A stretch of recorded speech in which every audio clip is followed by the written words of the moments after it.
Obama sets tax and foreign policy agenda in his State of the Union address. The government may consider higher plot ratios in public housing developments. And special MTR Lunar New Year deals.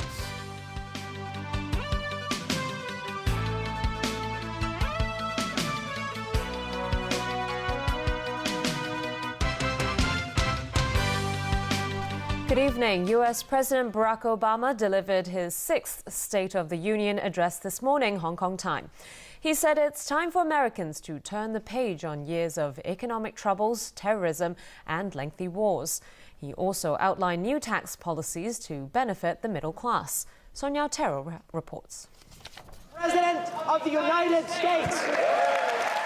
President Obama began his State of the Union address by taking credit for his policies that raised the country out of recession. After a breakthrough year for America, our economy is growing and creating jobs at the fastest pace since 1999. Our unemployment rate is now lower than it was before the financial crisis. More of our people are insured than ever before, and we are as free from the grip of foreign oil as we've been in almost 30 years. On foreign policy challenges, Obama defended his decision to normalize diplomatic relations with Cuba. He also plans to push for more funding to fight the threat of cyber attacks, and said sharing the burden of fighting Islamic State terrorism is working. Instead of getting dragged into another ground war in the Middle East, we are leading a broad coalition, including Arab nations, to degrade and ultimately destroy this terrorist group. Obama insists the U.S., not China, must write trade rules for Asia. He says if China prevails, U.S. workers and businesses would be at a disadvantage. So he urged Congress to give the White House trade promotion authority so he can protect Americans on trade deals from Asia to Europe. On the domestic front, Obama warned the new Republican-controlled Congress not to replace Obamacare or undo his work on fixing a broken immigration system.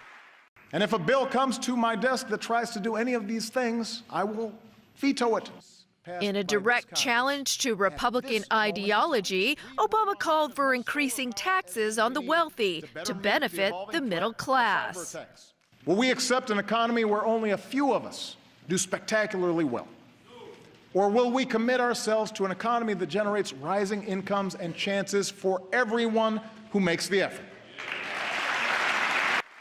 In response, the Tea Party said punishing successful earners is an absurd way of boosting the economy. Republicans insist approving the Keystone Pipeline is a wiser solution. The president's own State Department has said Keystone's construction could support thousands of jobs and pump billions into our economy. Sonia Artero, TVB News.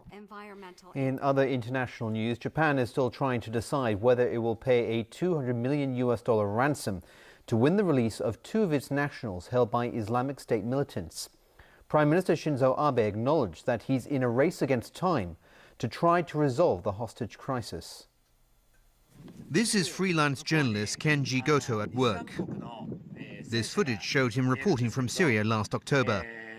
The Tokyo-based journalist is one of 2 Japanese hostages held by Islamic State militants. The other is Haruna Yukawa, the founder of a private security firm. And to the Japanese public. Yesterday, militants threatened to kill the pair unless a $200 million ransom is paid. Prime Minister Shinzo Abe's government has until Friday to respond to the demand. It earlier pledged $200 million in non-military aid to countries battling the Islamic State group. Japan's Chief Cabinet Secretary Yoshihide Suga today confirmed Goto and Yukawa's identities. He called on the militant group to free them immediately. The hostage crisis has prompted Abe to cut short his Middle East visit. He's now returned to Japan to handle the case. But what are his options? Pay the ransom to win the release of the hostages? Or ask its ally, the United States, to try to rescue the pair inside Syria? Washington has also condemned the threat to kill the hostages. We call on ISIL to ensure the safety and to release these civilians, reaffirmed our strong support and our full cooperation with the government of Japan. When a nation stands for justice and liberty and freedom, it does not stand alone. Japanese diplomats in Jordan are following up on the case. A Mali-born grocery worker hailed as a hero for saving the lives of hostages in the Paris kosher supermarket attack was granted French citizenship yesterday. Meanwhile, a French national was ordered extradited from Bulgaria, and 4 others in France may be charged in connection with the attacks on the supermarket and the Charlie Hebdo newspaper. Alan Buckner reports. 24-year-old Lassana Batali was joined by Prime Minister Manuel Valls in a packed naturalization ceremony. He was in the basement stockroom when Amadi Koulibaly burst into the store and killed 4 people. Batali turned off the freezer and hid a group of shoppers inside it.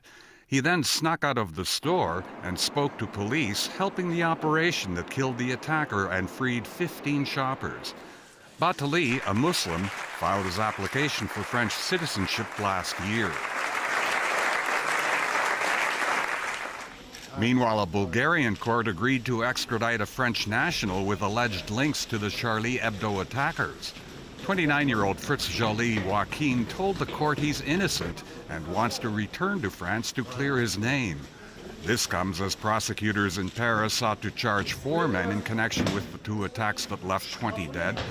8 other suspects arrested last week have been released. In the Netherlands, police in Rotterdam searched the home of a suspected Islamist militant whose passport was found during an anti-terror raid in the Belgian town of Verviers last week. 2 suspects were killed in that gun battle. Prosecutors say the unnamed man is being investigated for suspected involvement in terrorist crimes. Another man suspected of having terrorist links in Belgium appeared in court in Greece today. Prosecutors there are recommending his extradition to Belgium. France, meanwhile, remains on high terror alert. The French government is unveiling new measures aimed at heading off future attacks. They include giving police more power to tap phones, monitor websites, and force internet companies to block hate messages posted online. Alan Buckner, TVB News. And in local news, the MTR Corporation will be upgrading its signalling system with an aim to boost passenger capacity. The railway firm has also unveiled special Lunar New Year deals. Stephanie Choi has the details. Last year, the MTR Corporation reported 12 delays lasting more than 31 minutes. That's up from 5 such cases in 2013. According to the service performance arrangement, that means the company will need to pay a $20 million fine that will go to a fund that allows passengers to enjoy 10% off the fare for their second ride on the same day. What we have been focusing on is to continue to put in resources and manpower to try to reduce the number of delays, as well as trying to accelerate recovery whenever a problem happens. The railway giant will also be spending $3 billion on upgrading signaling systems on 7 lines. The Chunwan line will be the first to finish its upgrade in 2018, while the other 6 lines will be upgraded by the end of 2026. The move is expected to increase passenger capacity by 10%. The system design is actually more robust with fewer components along trackside, so hopefully the chances of breaking down will be reduced. And also with the new system, we can introduce further redundancy. So even when something happens, we actually should be able to recover more quickly than the existing systems are able to. The MTR Corporation also announced special offers for the Lunar New Year. Passengers who purchase a limited edition Year of the Goat ticket, which will be available next month, can enjoy free rides on many MTR lines on the first day of the Lunar New Year. On the second and third days of the Year of the Goat, adult Octopus card holders can enjoy 50% off the usual fare on many lines, while concessionary card holders will only need to pay $1 for their trips. Stephanie Choi, TVB News. The development chief says the government may consider raising the plot ratio in future public housing estates to boost flat supply. A public housing concern group supports the idea, but warned against increasing it by too much. In the 10-year target of building 290,000 public housing units, the land for some 250,000 units has been found. As for finding land for the remaining 30,000 plus units, the government has found 150 suitable plots across Hong Kong, most of which require a change in zoning. To boost flat supply in the limited space it has, the government is once again considering upping the plot ratio. Development Secretary Paul Chan suggested today that the ratios for the areas to be rezoned for home building could be expanded a little. Another idea is to see whether it's possible to push the height limits and build taller blocks. Chan pointed out that in the past 2.5 years, a 20% increase of plot ratio approved by the Town Planning Board has resulted in more than 3,000 extra homes. The general standard for recently built public housing estates is 38 floors. The government earlier tried to build 49-storey public housing estates in Tung Chung, but ended up cutting back to 41 after strong opposition from the community. Engineer Greg Wong said some areas aren't suitable for high-density developments.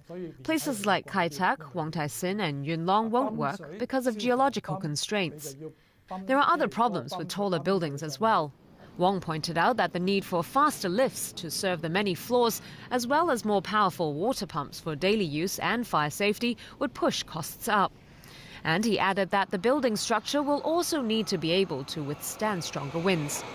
Wong Quan, chairman of the Federation of Public Housing Estates, supports increasing plot ratios, but warned against raising it by too much.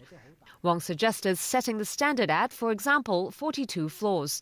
He said overly tall buildings may affect proper airflow and leave residents feeling claustrophobic, which would mean loud opposition that could end up hindering a project's progress. Former Next Media chairman Jimmy Lai was arrested today for his involvement with the Occupy protests. He refused bail and was released by police, who reserved the right to prosecute. Lai is among the first group of 32 Occupy protesters who were asked by the police to make an appointment for their arrests at the police headquarters in Wan Chai. Others include the 3 Occupy organisers, core members of the Hong Kong Federation of Students, and another student group, Scholarism, as well as a number of pan-democratic lawmakers. All of them refused bail after their arrests and were released. According to sources, the Department of Justice is studying related evidence and will consider prosecuting this group of people in March at the earliest. And still to come in our news tonight. 4 top Shanghai officials sacked in connection with New Year's Eve stampede. Shorter service hours at some post offices from February the 2nd. And in Italy, new technology to help decipher some ancient scrolls.